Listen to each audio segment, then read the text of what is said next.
nada mais patético do que um hipócrita querendo dar respeitabilidade à sua hipocrisia. Isso, ou esse indivíduo está completamente perdido. Eu sou o professor Eduardo Simões e esse é o nosso canal. Bem, o deputado Marcel Van Hatten, do ex-Partido Novo, né, tem tomado a frente das iniciativas de instalar uma CPI que enquadra ao mesmo tempo as ações do TSE, Tribunal Superior Eleitoral, e do STF, Supremo Tribunal Federal somente.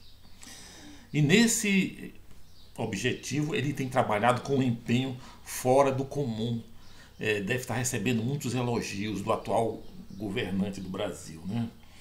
Porque esse projeto, se levado adiante, essa CPI levada adiante, né, vai responder ao sonho dourado do atual presidente de constranger, de pressionar por meio do legislativo a Suprema Corte do país, de desmoralizar a Suprema Corte do país, mostrar por meio de toda aquela batalha que é nas CPIs e tudo mais, que a Suprema Corte é incapaz de legislar, dá ar de legalidade, de autoridade, de realidade objetiva às críticas que ele sempre fez ao Supremo Tribunal, inclusive quando ao Supremo Tribunal e ao Tribunal Superior Eleitoral, mesmo quando esses tribunais estavam sobejamente cobertos de razão.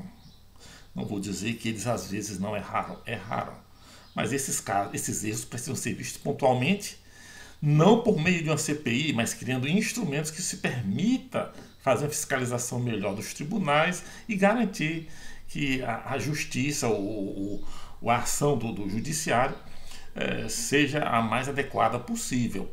O que não se pode é, a pretexto de que há uma excessiva politização do judiciário, se tentar agora uma judicialização do legislativo para que esse legislativo seja usado como tribunal para julgar o Supremo Tribunal Federal ou o Poder Judiciário. Isso é o fim, e bem a propósito dos interesses do atual presidente, né? Mas na justificativa da sua ação, o deputado Van Hatten é muito enfático na questão do devido processo legal, que os juízes estão extrapolando, estão permitindo, certamente pensando nas ações já encaminhadas contra a gente, tipo Alan dos Santos, né, o Daniel Silveira, que fizeram essas ações todas que são públicas e notórias e que nos envergonham profundamente, né? Sem falar da Carla Zambelli, que provavelmente já está na mira por conta daquele espetáculo degradante dela andando de arma na mão em plena via pública. Então é preciso garantir o direito dessa gente até nas mínimas vírgulas, ponto e vírgulas e tudo mais, como é próprio, infelizmente, do arcaico Código de Processo aqui no Brasil, né? A justiça muito formalista e tudo mais. Mas bem, aí a gente fica pensando assim, poxa, tanta preocupação, né, com o devido processo legal, com o direito das pessoas, isso é bonito, né? Isso é muito bonito, muito liberal. Mas a gente também se pergunta, por que esse cuidado todo com o direito do outro não aconteceu quando da expulsão do João Amoedo dos quadros do partido, um liberal de primeira hora, um homem respeitável, um homem que deu seu tempo, seu sangue, seu conhecimento para a construção desse partido e ter que deixar o partido assim de uma forma tão desonrosa, porque na verdade ele pediu, né? Oficialmente ele pediu a expulsão, mas na verdade se criou uma situação tão ambígua, tão desconfortável contra João Amoedo que ele foi obrigado, na verdade, a pedir o desligamento do partido, a desfiliação. E é engraçado que, questionado sobre isso numa entrevista que aparece num vídeo, o Van Hatten diz o seguinte: não, porque a jornalista perguntou, o partido não havia liberado os seus filiados para votar em quem quisesse, tudo mais. Ele falou, não, sim, a gente liberou, blá, blá, blá, mas o partido sempre foi contra o PT, contra o projeto do PT. Que partido é esse que se define como anti outro partido? Ele não tem mensagem própria, pelo visto não tem, né? Porque está agindo dessa maneira, Mas como é que se pode você tentar assim, definir o partido, conceituar o partido a partir de uma mensagem, a partir de outro? Eu sou contra o outro partido. Mas no contexto que se criou, né, ele nem pensou, o Van Hatten nem pensou, nem imaginou, né, que nós estávamos vivendo uma eleição de dois candidatos apenas, ou Lula ou Bolsonaro, ou PT ou o Bolsonaro. Então, como um Tartufo provavelmente diria, né, que não, nós não estamos obrigando ninguém a votar em Bolsonaro. Nós só não admitimos que alguém vote no Lula. Não é uma maravilha isso? Não é honroso isso, não é digno disso, isso aí, uma coisa dessas. Então, tá tudo bem pro Novo. Eles não obrigaram ninguém a votar no Bolsonaro. Os filiados continuam com a sua consciência livre para votar em quem quiser. Só não podem votar no Lula. E a única opção a Bolsonaro era Lula. Olha, então, o que aconteceu também é que logo que o Amoedo declarou seu voto em Lula, imediatamente o núcleo elite lá do partido suspendeu a filiação. Ó, eles também não estavam expulsando o Amoedo. Ainda poderia haver o devido processo legal, né, dentro do partido, via parte. Mas a suspensão da filiação já é em si uma punição. Como é que você pune sem escutar a pessoa que você vai punir? A suspensão no mínimo, a exposição do filiado a uma humilhação. Isso é no mínimo, na melhor das hipóteses, uma crueldade. Você está desmoralizando. Você está eles praticamente obrigaram a Amoedo a se desfiliar. Agora pode até jogar para a sociedade. Não, foi ele que pediu para se desfiliar. Ele ainda ia ser ouvido, ia ter todo o direito de contraditório, amplo direito de defesa. Né? Coisa nenhuma. Amoedo foi suspenso na calada da noite.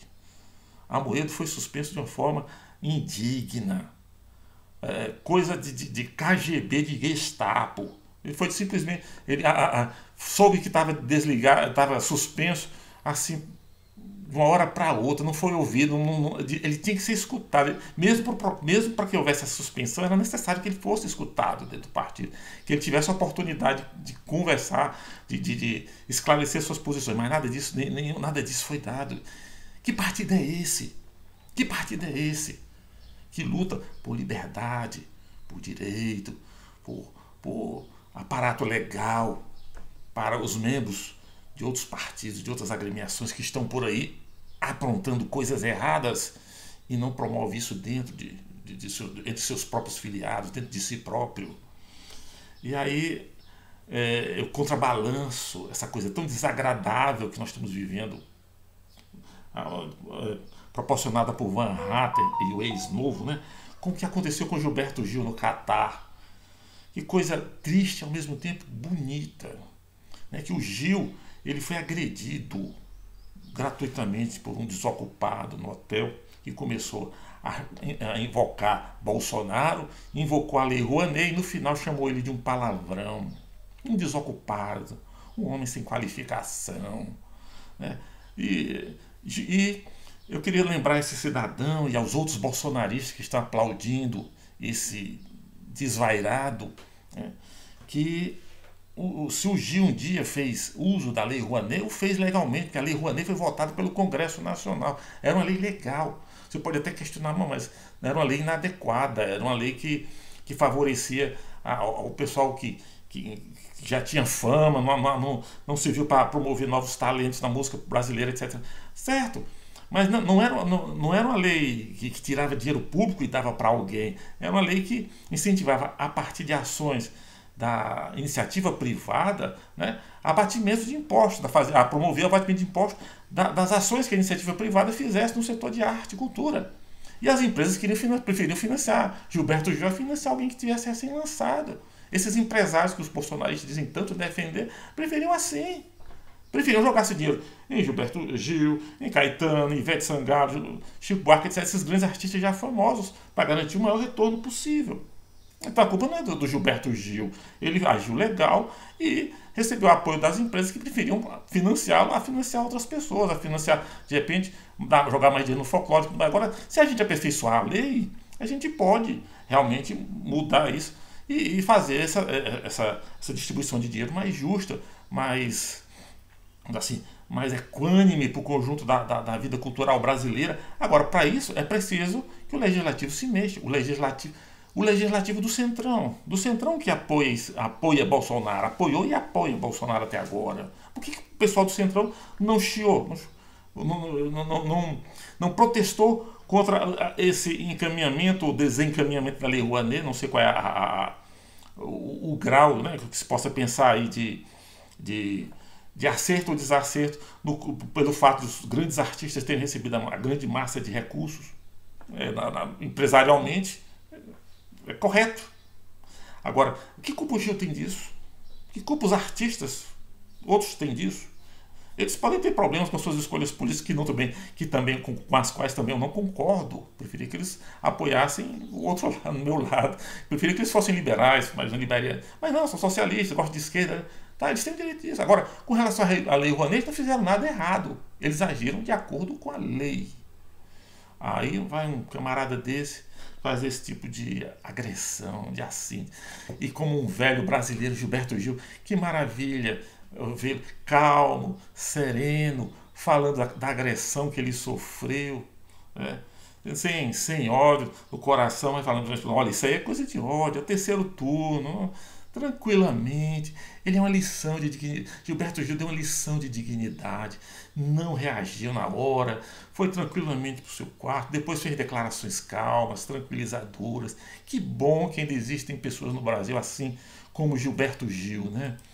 E aqui eu gostaria de terminar pensando em Gil e naquilo que Gil, e na reação de Gil, citando uma passagem bíblica, né? Inclusive para os bolsonaristas pensarem também a respeito, né? Que é do livro bíblico Provérbios, capítulo 12, versículo 16. O insensato se ira com facilidade. Nesse momento, né, a gente pensa em Carla Zambelli, que ouvindo essas mesmas ofensas de outra pessoa, saiu de arma em punho, caçando a pessoa no meio das ruas, perigando inclusive ferir alguém ou matar alguém por causa dessas ofensas. Diz aqui, mas o sábio ignora a ofensa. Muito obrigado.